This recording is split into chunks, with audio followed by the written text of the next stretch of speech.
오늘도 이 아침에 우리 하나님 부어주시는 은혜와 축복이 예배를 드리는 우리 모두에게 함께 하시기를 우리 주님의 이름으로 축원합니다. 말씀의 은혜가 여러분의 삶 가운데 가득 흘러나기를 간절히 원합니다. 갈라디아서 6장 1절에서 5절 말씀입니다.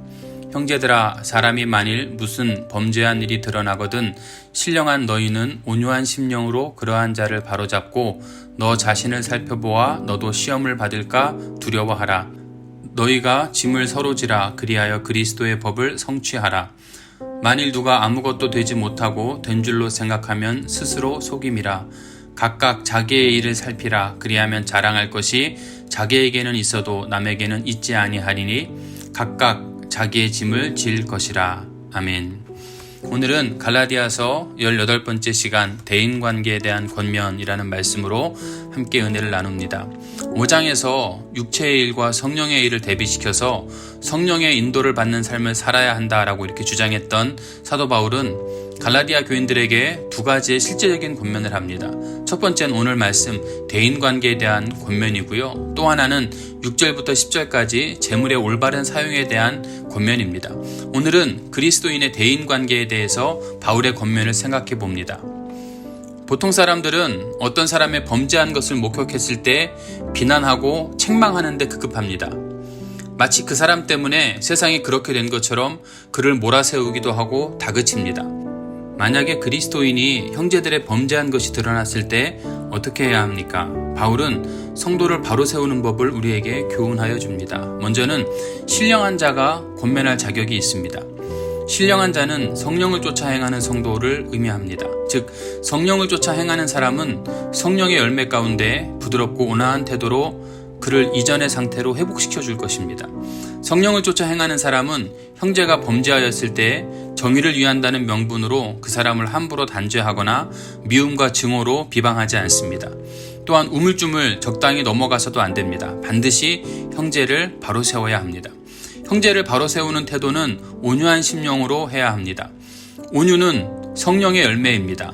자신의 성격대로 하지 말고 성령께서 이끄시는 대로, 성령께서 인도하시는 대로 화내지 말고 관용의 마음으로 부드럽게 대해야 합니다. 요한복음 8장에 보면 간음하다가 현장에서 붙잡힌 여인을 데리고 온 서기관과 바리새인들의 모습을 한번 보십시오. 그들은 죄를 범한 여인을 심판하는 근엄한 법관과 같이 멸시하고 또 모여든 군중들은 재판관에 따라 형을 집행하는 사람들처럼 한 손에 돌을 들고 그녀를 향하고 있습니다. 그러한 자들은 마치 정의를 위하여 목숨이라도 불사를 것처럼 거룩한 용사 같지만 그것이 그 여인을 바로 세우지 못합니다. 오히려 주님께서 죄 없는 자는 돌로 치라 하시고 사람들이 양심의 가책을 받아 물러간 다음에 여인에게 너를 정죄하던 자들이 어디 있느냐? 여인이 고개를 들어 둘러보니 아무도 없음을 보고 아무도 없나이다 그렇게 이야기하자 주님은 나도 너를 정죄하지 아니하노니 가서 다시는 죄를 짓지 말라 이렇게 권면하십니다.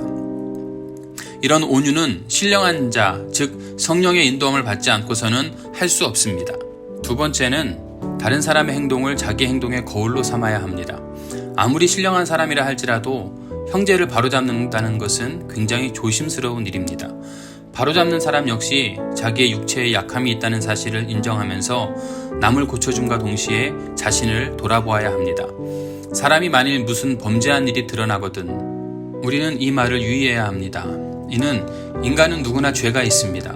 죄인은 그 죄가 밖으로 드러났을 뿐이지 드러나지 않은 사람도 죄가 없는 것이 아니라는 거죠. 따라서 내 속에 있는 죄도 미혹을 받을 수 있기에 조심해야 합니다. 간음하던 여인을 정죄하던 자들이 자신 속에 있는 죄를 볼 수 있었다면 정죄하지 못했을 것입니다. 예수님은 비판을 받지 아니하려거든 비판하지 말라 이렇게 말씀하시고 다른 사람 눈에 티는 보면서 내 눈에 들보는 깨닫지 못하느냐 이렇게 말씀하셨습니다. 성령을 쫓는 자들은 타인의 잘못을 단죄하기에 그들의 잘못을 거울 삼아 자신의 행동을 돌아볼 수 있어야 합니다. 형제가 죄를 범했을 때 우리는 쉽게 정죄하지도 않고 그렇다고 용서하지도 않고 나와 관계없는 것처럼 우물쭈물 넘어가는 경우도 있습니다. 이에 대해서 바울은 너희가 서로 짐을 지라 이렇게 이야기합니다. 이 구절은 갈라디아서 5장 13절에 사랑으로서 서로 종노릇하라 이런 말씀의 다른 표현입니다. 종노릇하는 것은 남의 짐을 지는 것입니다. 우리는 이미 자유인이기 때문에 짐을 질 이유가 없습니다. 그러나 그리스도인은 자기를 희생하는 마음으로 종의 심정으로 범죄한 자들을 바로 세워줘야 한다, 이런 말씀입니다.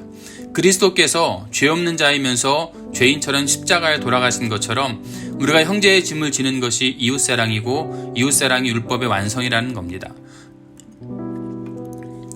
3절 말씀부터 보면 남의 짐을 질 수 없는 경우가 있습니다. 아무것도 되지 못하고 된 줄로 생각하는 것은 영적으로 성숙하지 못한 자입니다. 남의 짐을 질 수 없는 상태입니다. 그럼에도 불구하고 남을 고치려고 하는 것은 잘못된 것입니다. 즉 성령을 쫓아 행하지 않으면서 온유한 심령이 아니면서 권면하고 징책하는 것은 아무런 유익이 되지 못한다는 겁니다. 즉 영적으로 교만하여 남을 판단하는 위험성을 경고하는 것입니다.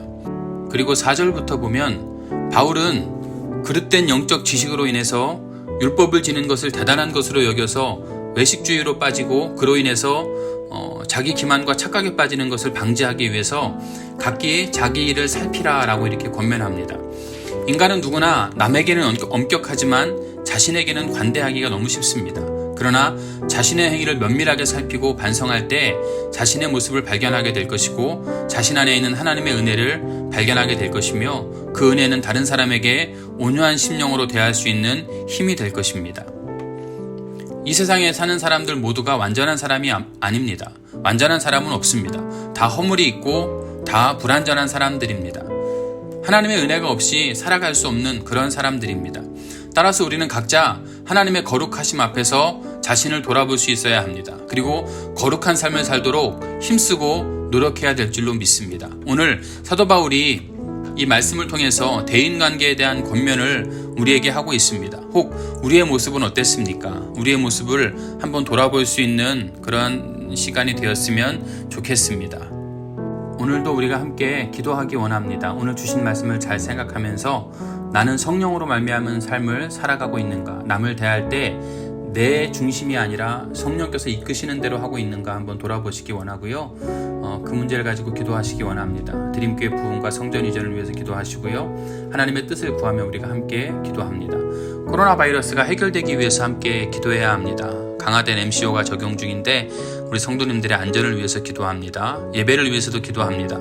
예배가 회복되어서 성전에서 기쁘고 즐겁게 예배할 수 있도록 억지로 겨우겨우 모이는 예배가 아니라 정말 온전히 회복된 예배를 드릴 수 있도록 여러분 기도해 주시고요. 담임 목사를 위해서 기도해 주십시오. 담임 목사 비자 문제, 그리고 비즈니스 선교 문제, 그리고 우리 수술한 아버지의 회복 문제 위해서 기도해 주시고요. 담임 목사가 늘 목양일념 할 수 있도록 우리의 선교지를 위해서 기도해 주시기 원하고요. 성도들의 각 가정을 위해서 기도하고 여러분의 기도 제목을 가지고 함께 이 시간에 기도합니다.